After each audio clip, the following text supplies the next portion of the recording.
اعوذ باللہ من الشیطان الرجیم بسم اللہ الرحمن الرحیم رب اشرح لی صدری ویسر لی امری واحلل عقدۃ من لسانی یفقہوا قولی رب زدنی علما۔ جیسا کہ آپ کو معلوم ہے کہ ہم میم کے قواعد پر اپنی کلاسز کر رہے ہیں، اور میم کے قواعد کے بارے میں میم ساکن، خاص طور پر میم ساکن کے بارے میں آپ کو بار بار بتا رہی ہوں کہ ساکن میم وہ میم ہے جو کہ حرکت جس پر نہیں ہوتی، جزم ہوتا ہے، سکون ہوتا ہے۔ تو جو میم ساکن ہوگا اس کے بعد جو حروف آتے ہیں اس کے مطابق میم ساکن کے 3 قواعد ہیں، جو کہ میں آپ کو بتا چکی ہوں: ادغام شفوی، اخفاء شفوی اور اظہار شفوی۔ یہ 3 میم ساکن کے قواعد ہیں۔ تو میم ساکن کے قواعد میں آپ دیکھیے کہ یہ ہمارا جو تیسرا قاعدہ ہے اس کا نام ہے اظہار شفوی۔ میم ساکن کے بعد میم اور با کے علاوہ باقی تمام حروف میں سے آئیں تو میم ساکن کی آواز کو اس کے مخرج سے تمام ذاتی صفات کے ساتھ بغیر کسی تبدیلی کے واضح طور پر ادا کیا جاتا ہے۔ اسے کہتے ہیں اظہار شفوی۔ دوبارہ سن لیں کہ میم ساکن کے بعد میم اور با کے علاوہ، یعنی باقی الف سے لے کر یا تک جتنے بھی حروف ہیں ان میں سے کوئی آ جائے، میم ساکن حالت میں ہو، میم خود ساکن حالت میں ہو، اور اس کے بعد جو حروف آئے وہ میم اور با نہیں ہوں، وہ اس کے علاوہ جو بھی حروف ہیں، اگر ان میں سے باقی تمام حروف میں سے کوئی بھی حروف آئے تو کیا ہوگا؟ میم ساکن کی آواز کو اس کے مخرج سے، میم ساکن کا مخرج کون سا ہے؟ آپ دیکھیے، میم بول کے دیکھیے، میم، آپ کے ہونٹوں کے جو باہر والے خشک حصے ہیں دونوں آپس میں ملیں گے نا تو میم ادا ہوگا۔ تو یہ میم ساکن کی آواز جو ہے یہ مخرج ہے۔ میم کو بولنے کے لیے، میم کو پڑھنے کے لیے اس کا مخرج کس کو کہتے ہیں؟ اخراج جہاں سے ہوتا ہے، جہاں حروف بنتے ہیں، آواز بنتی ہے، حروف بنتے ہیں، وہ ہوتا ہے مخرج۔ تو میم کا مخرج کیا ہے؟ آپ کے ہونٹوں کو دیکھیے، میم ایسے بول کے دیکھیں، آپ کے ہونٹوں کے باہری خشک حصے جو لپسٹک والے حصے ہوتے ہیں نا، وہ خاص طور پر استعمال ہوتے ہیں۔ تو یہ میم کا مخرج ہے۔ تو اگر میم خود ساکن ہو اور اس کے بعد کوئی بھی حرف آ جائے لیکن 2 حرف نہ ہو، میم اور با نہ ہو، باقی ہو کوئی سے بھی، تو کیا ہوگا؟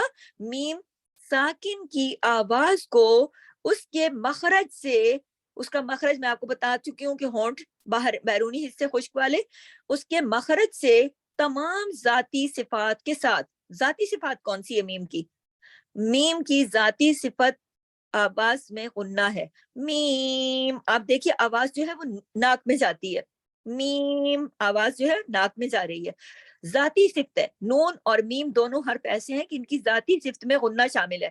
تو پہلا کام آپ نے کیا کرنا ہے کہ میم اس کے مخرج پہ سے، پھر اس کی ذاتی صفت غنے کے ساتھ بغیر کسی تبدیلی کے واضح طور پر ادا کرنا ہے۔ یعنی بہت آسان ہے، اظہار شفوی جو ہے بہت آسان ہے کہ اگر با نہیں ہونا چاہیے اور اس میم ساکن کے بعد، اور میم خود نہیں ہونا چاہیے، اس کے علاوہ جو بھی حروف ہوں، تو میم جو ہے وہ اپنے پورے ذاتی صفت یعنی غنے کے ساتھ اور اپنے مخرج سے پوری طرح ادا ہوگا، اظہار ہوگا، اس کا کوئی تبدیلی نہیں ہوگی، بغیر کسی تبدیلی کے واضح طور پر اظہار کے ساتھ ادا ہوگا۔ اس کو کہتے ہیں اظہار شفوی۔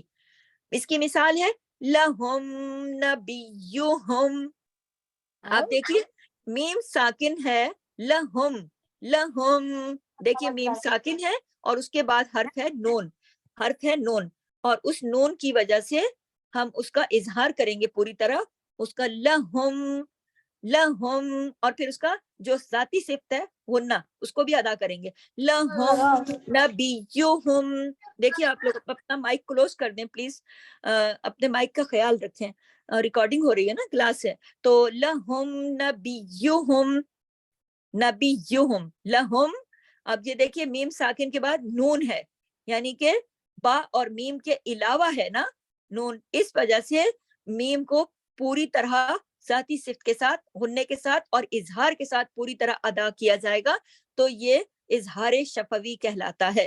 اچھا، میم کے جتنے بھی قواعد، 3 قواعد ہم نے پڑھے نا، ادغام شفوی، اخفاء شفوی، اظہار شفوی، یہ تینوں قاعدے جو ہیں یہ میم کے ہیں، اور اس کو یاد رکھنے کے لیے اس کا بہترین طریقہ یہ ہے کہ آپ شفوی کو یاد رکھیے کہ یہ جو شفوی والے قاعدے ہیں یہ میم کے ہیں۔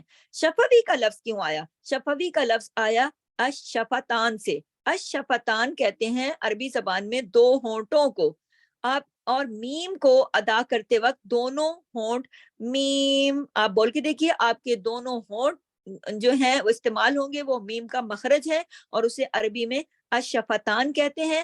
اسی نسبت سے میم کے جو قاعدے ہیں ان کے ساتھ شفوی لگا دیا گیا ہے تاکہ آپ کو یاد رہے کہ یہ قاعدہ جو ہے یہ میم کا قاعدہ ہے، کیونکہ اس سے قبل ہم نے نون کے قاعدے پڑھے تھے۔